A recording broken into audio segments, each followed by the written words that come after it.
2026 F1 Miami GP Sprint Qualifying. Winners and losers. The F1 Miami GP Sprint Qualifying ended with a surprise name taking pole position. Lando Norris took his McLaren to the top as the reigning champions returned to form after a sketchy start to life in 2026. With a car that's upgraded and looks very, very different from the one that ran in the first 3 races of the season, Lando Norris almost appeared like a man on a mission throughout the day, as he continued to find himself near the top of the standings every time. It was essentially going to be a battle between the McLaren boys and the Ferrari duo, but when it came to C3, it was the Brit who came out on top, with championship leader Kimi Antonelli digging deep and dragging his Mercedes to the front row. In P3, we have Oscar Piastri, and in P4, we have Charles Leclerc, who did not hook up a clean final lap. In P5, we have Max Verstappen, who made the most of his upgraded Red Bull with the grid for the sprint set, who is going to be disappointed by how the day went, and who would be happy.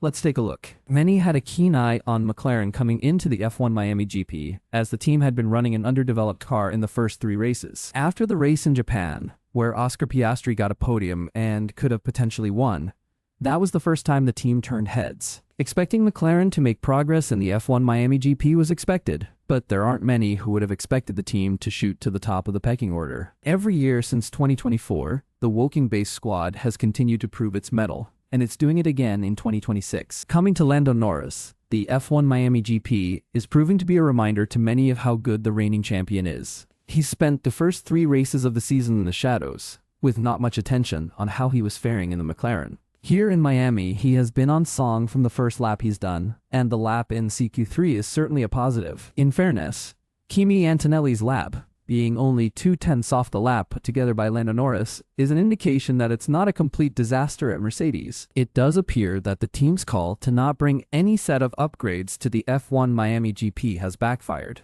and the chasing group has caught up. It is being reported that both McLaren and Ferrari have made a half-second step with the car, and if that's the case, then it should be a concern for the team, because that's a massive jump that the team would be forced to answer. Ferrari would be slightly disappointed to not have Charles Leclerc on even the front row, but there's still an element of quiet optimism within the team.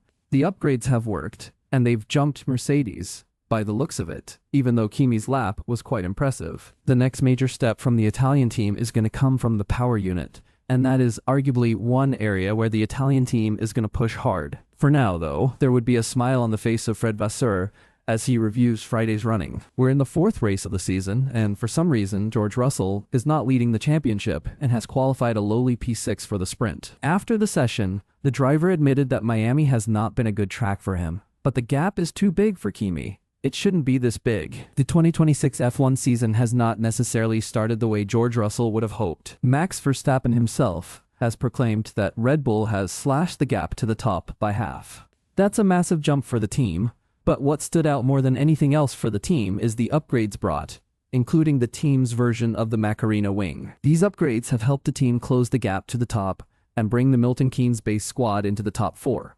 The tough part begins now for the outfit. Once you look at the upgrades list and see that Aston Martin hasn't brought a thing for the F1 Miami GP, it does indicate that things aren't perfect. Aston Martin did decent running during the day, but the car was right at the back and had made next to no progress. It's going to be a long road for the team, and tangible progress from both the power unit and the chassis is going to take time. Quick links